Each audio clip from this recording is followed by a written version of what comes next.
Hello and welcome to The Step Up, expert voices for leadership growth. I'm Kent Knievel, your host. Every week I talk to experts who focus on helping leaders step up their leadership game. If you're new to the show on whatever device you're on, I encourage you to like, follow, and subscribe so you never miss a new episode. And one last thing, as a leadership development consultant and coach, I have a particular passion for leaders who have been newly promoted internally. If that's you or a leader you support, I encourage you to go to kent.coach/playbook to download my free 90-day success blueprint. It's 20 some odd pages of practical advice for the internally promoted leader on hitting the ground running and stepping up your new leadership game at your new level. Without further ado, one thing I wanted to talk about today is procrastination. And with me today is Jurgen Bank, world-class procrastinator, consultant, and coach. I've known Jurgen for about 15 years. Well, we met 15 years ago at PDI, and when we were both working at PDI, which was then purchased by Korn Ferry, Jurgen's been a consultant and a coach for a little over 20 years, started in Germany before he came to the US. And so before I end up telling all of his story, I'm going to turn it over to you, Jurgen. Welcome. Really glad to have you. Thank you for agreeing to be on the show, and would love to hear your career story as we get started. How do you know that I'm qualified in procrastination? World-class procrastinator. It's true. I do procrastinate as well. I have been doing that.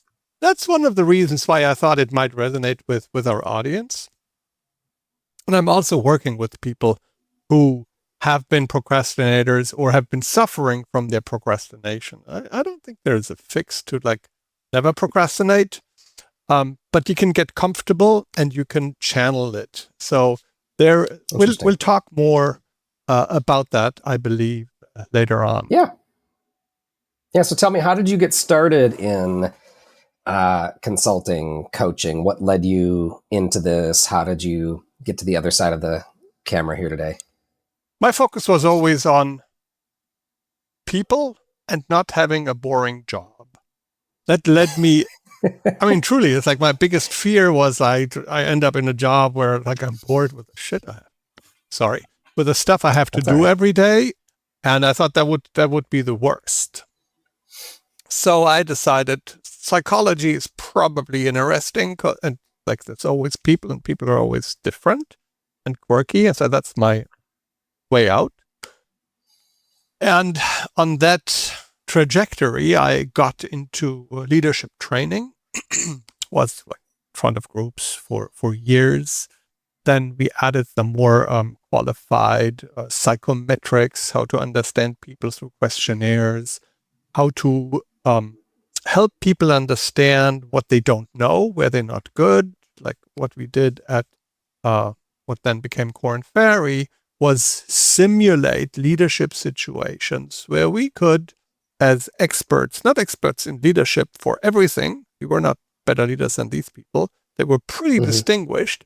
But in that situation where we put them in, they would struggle and we would be comfortable because we studied that situation for a while. We simulated that situation and then we could give them the readouts. Listen, somebody who's really strong in strategy would have done this and this and this. And you kind of omitted that and you jumped right into action.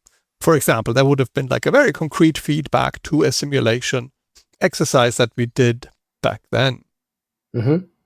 In recent years, I've focused on helping people on the next step after the training, really bridging the gap between, I know this is how it is, and why am I not doing it in the job every day? Right.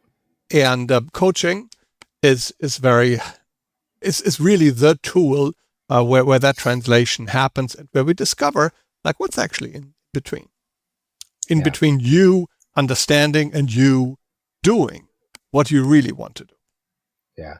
So I think when we met, you were doing a lot of assessment design. So kind of both structurally from a what are we measuring, how are we measuring it, how does that all come together to a final picture? I know you've done that at a more than just one consultancy. So what did you like best about that world, and how, what's been the sort of transition over, because it seems like you do a lot more coaching now. So what's that evolution been like for you? So before I came to PDI Corn Ferry, I was with SHL, which is a global provider of assessment and survey products. I found most interesting. So they have this questionnaire. It's called OPQ, Occupational Personality Questionnaire. And the differences between different nations. So the intercultural differences of this. So we use the same survey, translated into all kinds of languages and making sure that items are actually the same, and that kind of worked out. But then the norms were different. So like the expression of I'm interested in sales is different with the same questions in Italy versus Germany.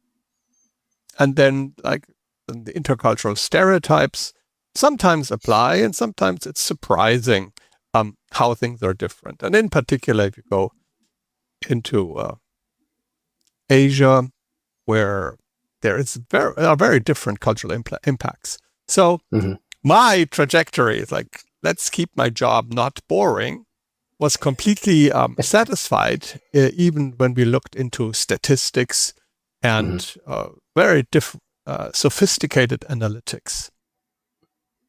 I also discovered the boundaries of those statistics and the limits of what you can say when you have a good survey result.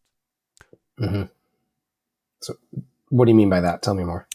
I mean, only because the counselor or your leadership development person now understands what your profile is, and that's true for any kind of personality inventory result.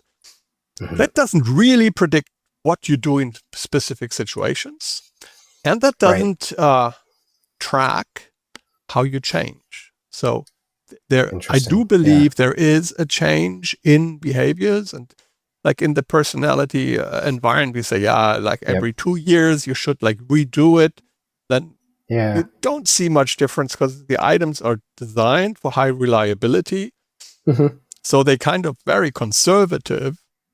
And you don't see the change. So I was the non-psychologist in the room at PDI and Corn Ferry. So I was, trained as a practitioner under all of the psychologists there. And what I like that you said, because it was true for me in my experience, was, personality assessment might say this about you. And then when we would do the simulations, it just was always fascinating to me to see how people actually showed up.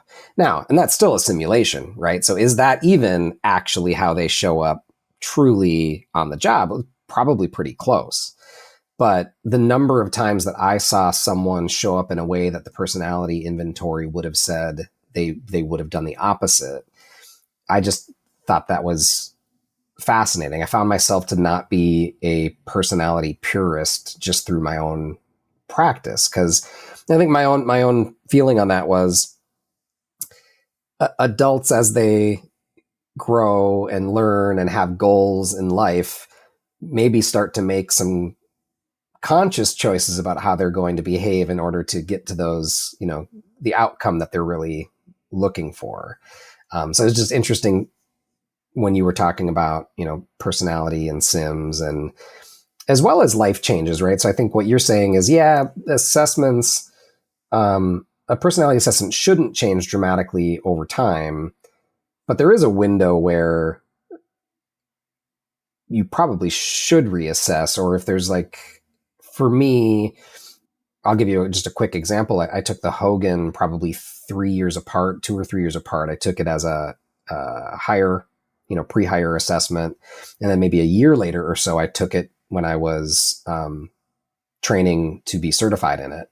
And between there, someone very close to me went through a cancer journey, right? And it was very close to home. It was, and I probably took the assessment in the middle of them going through various surgeries and chemotherapy and things like that. And my results were a little different, not wildly different, but I had maybe 3 derailers the first time I took the Hogan. And the one I noticed right away is I had like 4 or 5 derailers when I took it the second time. So I just would be curious as the psychologist in the room, what are your thoughts or reactions to that? That is exactly what you expect from a self-report instrument. I mean, how you describe yourself has to do with how you think about yourself, and that is vastly influenced by the moment you're in when you take it. So it's not necessarily the weather today, but if somebody close to you goes through a life-changing experience, that impacts you, and it should impact you. Yeah. What I'm really interested in, and like what our leadership development in the end wants to achieve, is a behavior change in the workplace. So it's not really how you think about yourself that's necessary for change, but you can think about yourself differently and report yourself differently and still act very similar because you don't really know how to do it. You just want to think that you're different now. So how others describe you, and the executive coaching is very often the situation. It's like others say this person has like a dark spot, something unknown in their self-concept, and they need to like fill that in. And then helping that person discover that is a big task.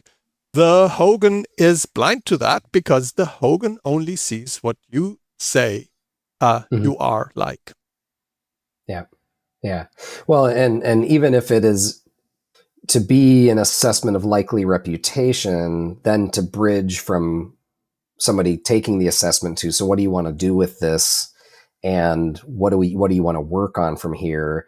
I find that's always a slight challenge too, is getting someone to go from looking at the wavy lines and colors and the fun bar graphs of any assessment to then saying, so what do you want to do with this? Right. So, because it can be really easy for people to look at their assessment results and say, well, I should work on the worst scores. Right. And it's like, well, maybe, but what's happening, right? What's happening for you on the job? By the way, considering the Hogan, so my derailer is mischievous.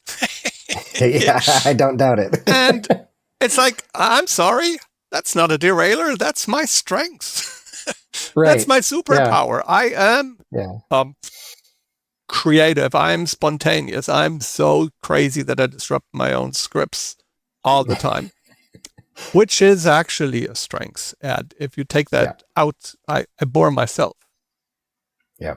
Yeah. Well, I mean, probably a strength in 90% of the time, right? But does it get you in trouble ever, right? It does. Yeah. Yeah. So tell me, let's make the leap here to procrastination, right? So tell me about what you've been doing from a coaching perspective or thinking about or working on when it comes to procrastination. So what's the cure for procrastination?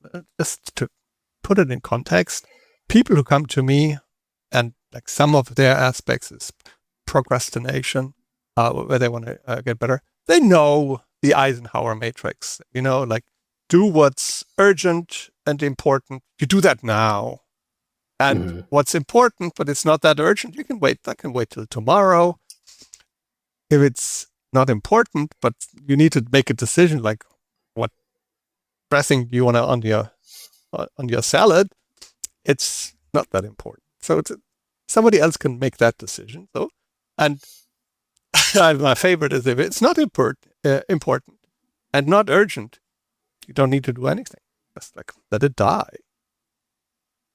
Like, should I close the window in the other room? I don't know. Doesn't care. Don't need to make that decision. They also know setting micro goals. I mean, that's all the stuff that comes out of leadership development. If this is too big for you, make small commitments. Make a plan for the day. Start early. When you start in the morning, start with the thing that is most important and that you kind of procrastinate. Just don't give yourself any excuses. create rituals around the things that you want to do more and on a regular basis, and reward yourself for doing it. So they know all of that. So they're not coming to me to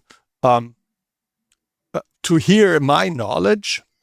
Right. There's plenty of information out there, right? To your point, it's like we all see something on procrastination probably on a weekly or monthly basis. So it has to go beyond knowing what to do.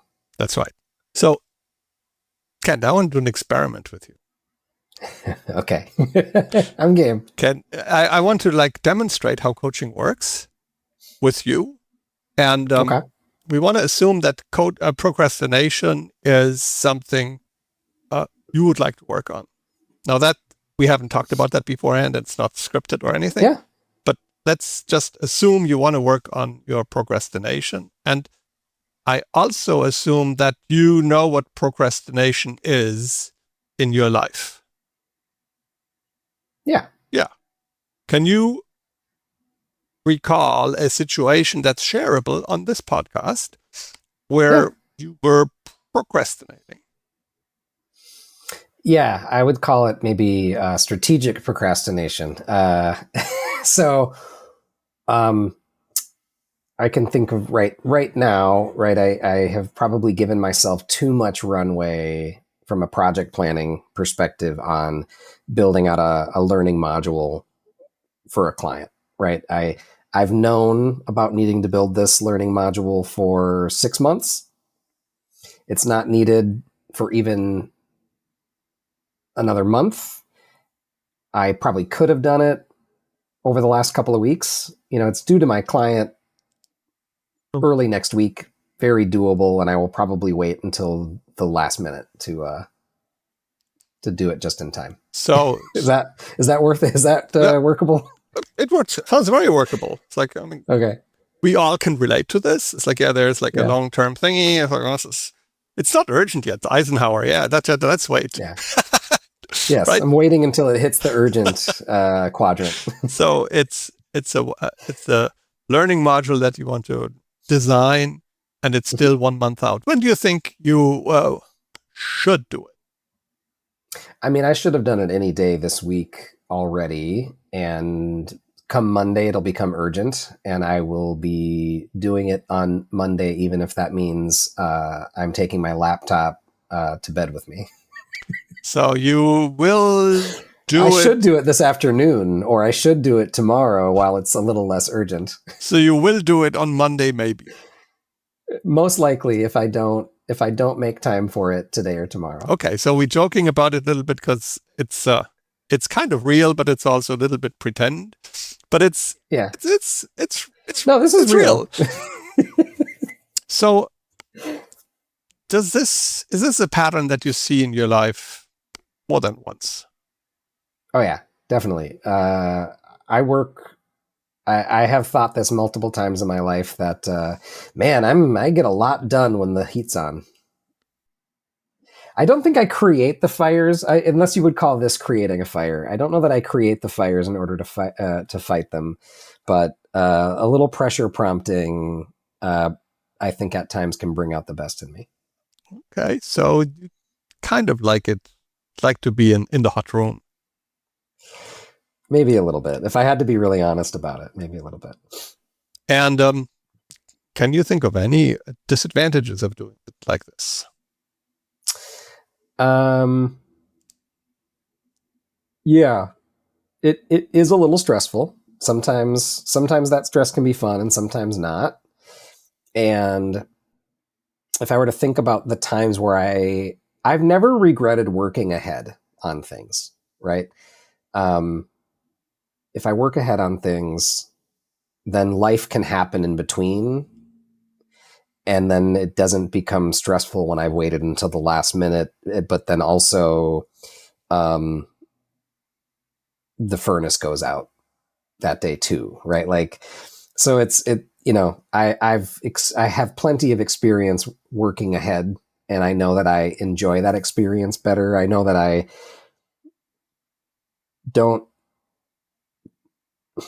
I I sometimes enjoy the last minute, but I'm sure that my general well-being and enjoyment would be better if I just consistently worked ahead.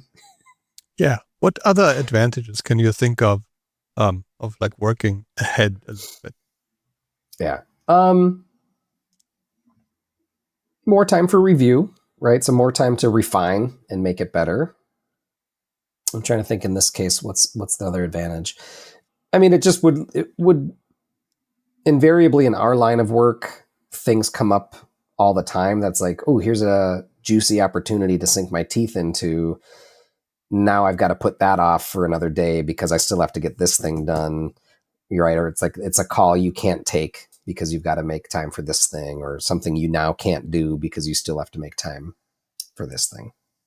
Okay, so another disadvantage is you can't actually react to unpredicted needs. Yeah, other unpredictable needs. Because you're already on the critical path for this one. Yeah. What have you tried to disrupt this pattern? Creating project plans, which I used to hate doing. Now as an independent consultant, I love doing it because it gives me line of sight to all the things that I'm supposed to be making time for. So that works. Blocking out time, right? So now my podcast recording schedule is getting in the way for probably the next month or so, but I basically closed down Mondays on my calendar. And, this is going to be design day, desk work day. And that, until I opened up my calendar for podcast recording on Mondays, I had been doing a pretty good job at minimally holding the day and maybe 60% of the time utilizing the day as intended. All right. Yeah.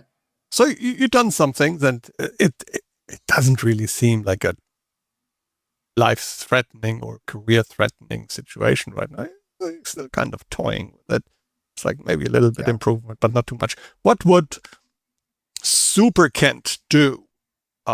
Like in your ideal version, what would be your way of dealing with the long-term development of the learning model for this client versus all the other things?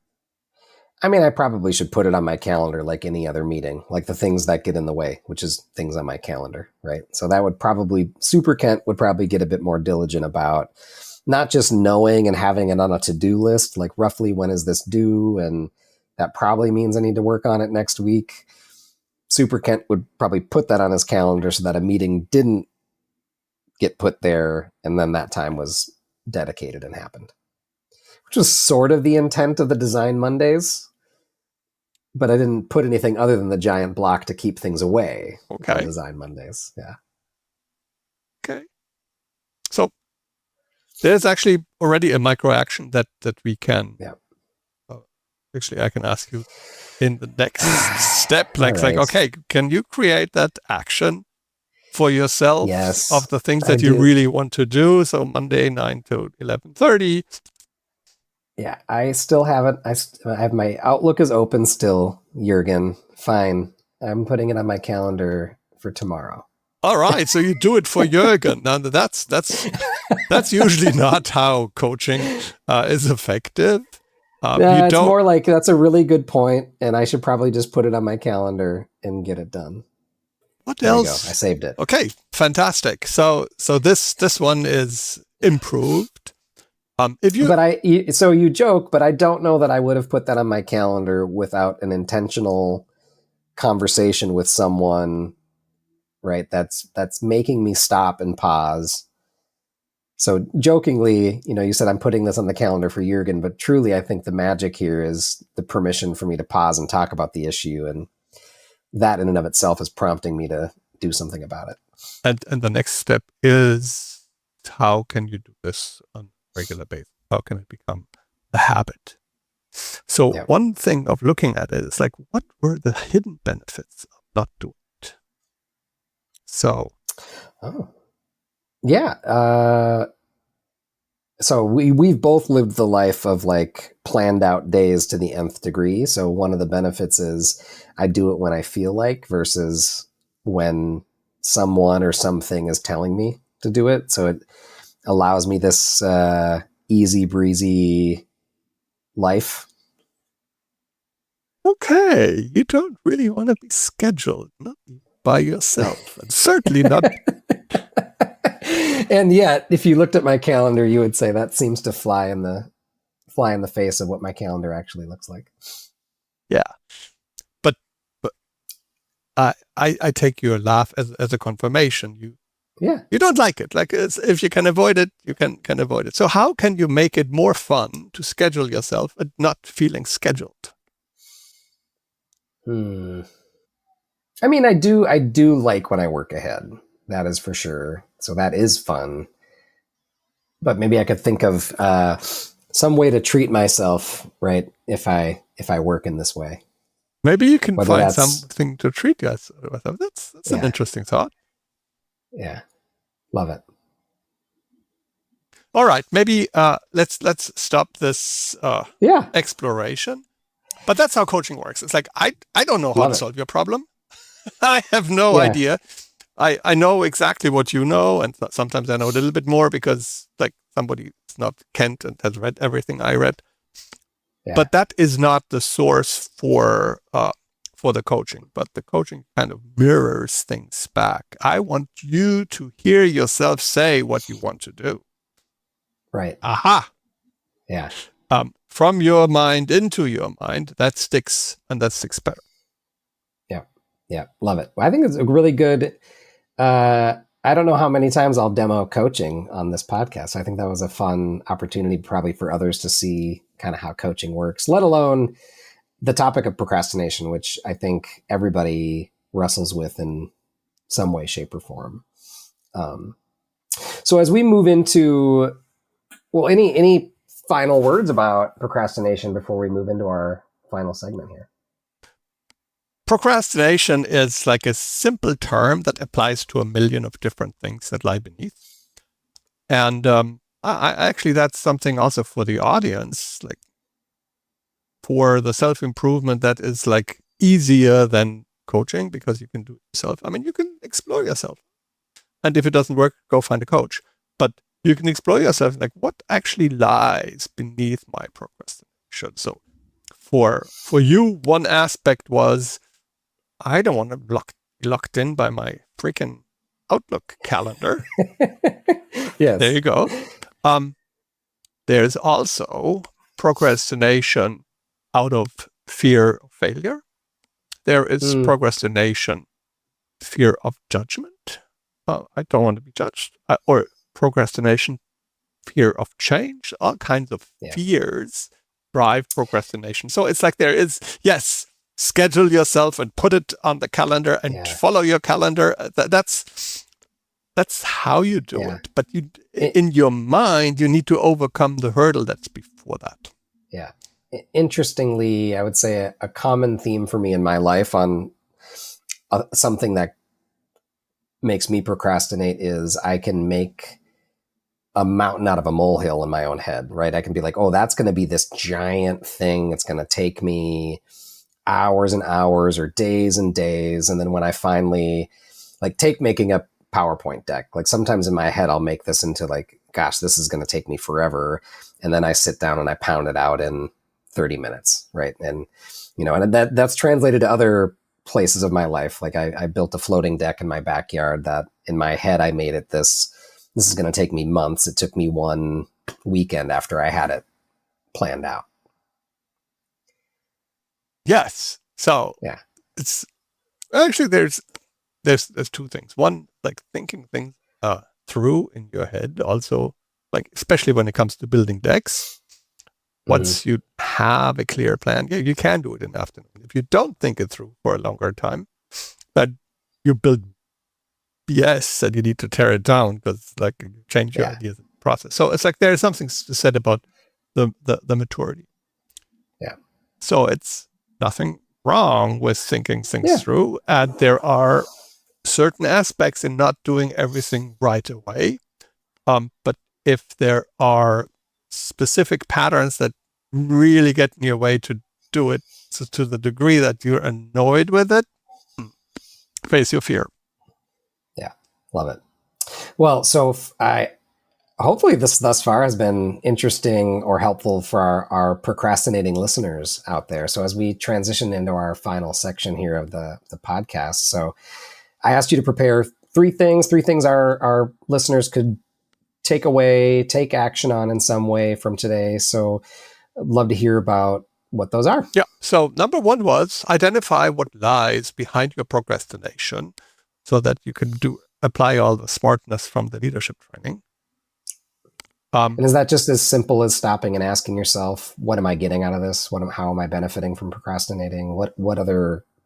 How do you recommend people get to the bottom of that? I'm sure people were thinking about their own procrastination as I was asking you questions and like poking around and making you say the things that help you kind of get a little bit clearer about your procrastination. And it's that kind of dialogue, like probing it into it. And if you don't have a procrastination problem, it's not a problem. And if you don't get far enough and you're still like a horrible procrastinator and it gets into your career, into your performance, find a coach, give me a call. Yeah. I'll get to how to get we'll in touch with me later. Yeah. So number 2, identify what lies behind your procrastination. Very important. Number 2, give yourself permission to say no when you really feel this is not right. You need to protect your energy and your boundaries, especially in the corporate setting, but also the free spirits and in the entrepreneurial side. They just love to say yes. Do you want a biggie size that? Yes. And ketchup? Yes. And like, do you want to catch up tomorrow? Absolutely. Saying no doesn't make you selfish. It can make you effective. Find your focus, pursue your focus, protect your boundaries. And like what I do with people who come to me with that issue, saying I can't say no to it. Yeah? Figure out what your boundaries are, then protect them. We can do an energy audit. Where does your energy flow? Is that really where you? So let's catch up tomorrow. Is that like something where your energy kind of escapes? One thing that I keep coming to in different coaching conversations is, well, let's not make a sea change. Let's just experiment with it. Like, can you say no one time this week? Can you just try it out once, right, and see how it goes? Exactly. Cool. And our third thing today. Follow your path. Identify the demands that others put into you and be clear that's what they want and what you want. And at the end of the day, you are the master of your fate. Nobody can dictate. It's like if ICE tells you you're going to Guatemala, you're going. But that's force. I'm not talking about that. But you have permission to choose what you want when you go in the restaurant. Don't think about what other people want and other people's criteria for you. And that's liberating and it's threatening because all of a sudden you're also responsible. You can't blame others anymore for your choices because you do what you want. Yeah. Many high achievers operate on these shoulds and desires. My boss wants me to do that. My teacher always wanted me to do that. I wanted to get straight A's, so I did exactly what they told me. And these shoulds don't get you to maturity and they don't get you to happiness. So I don't know what your shoulds are and what is you in this, but every person for themselves can start reconnecting to themselves and then discover their intrinsic motivation, what really drives them and what they really enjoy, and separate that from the external validations and clues that they receive in their lives. Love it. I think what you said that is really true there is that it's liberating. right? And how much freer you can be and feel, and what does that open up for you? Love it. Well, so how can people get a hold of you if they want to work on procrastination or needing a leadership coach of any kind? Well, I'm easy to find. So my name is Jurgen Bank, and I'm on LinkedIn. So you just search for JURGEN BANK. It's the last name, and you can also send me an email without any form. What I do is like a 15-minute like figuring things out. Is like, where can we go from here? Is there something where we want to go? And it's like 15 minutes is enough to see, okay, what lies, is there something that beneath your procrastination that we can effectively address?